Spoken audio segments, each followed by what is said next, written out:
昨下晡的時呢，伫台南有一台回收車咧執勤的時，有一個婦人人是摕這紙批來回收，也毋過真內底竟然有槍甲槍支。這警方伫鑑識了後判斷應該是生存遊戲的佚佗物，但倒是這槍支是有經過改裝的，所以今嘛已經調電檢去追查這個婦人人。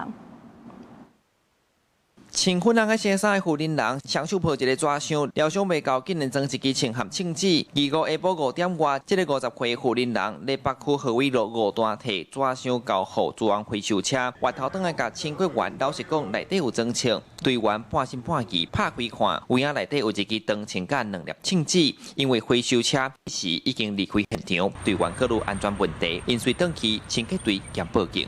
驚到啊！哎呀，我回收車就開走了嘛。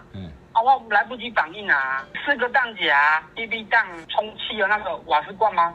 應該是。跟手套呢？我當清潔隊長13年，我第一次說，同仁在線上收到槍的這個情形呢。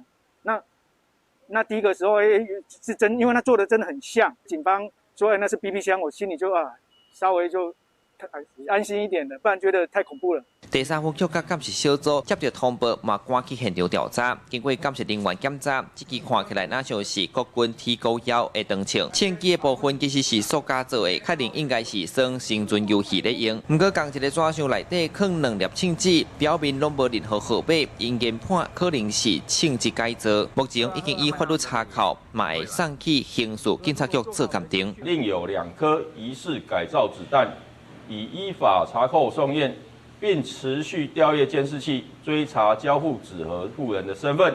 這站紙箱內底裝槍和槍支的案，讓清潔隊心驚驚。警方目前正在調4顆連燈的電檢，要查這個婦人人的身份，來了解真正的來源。記者蘇台南採訪報道。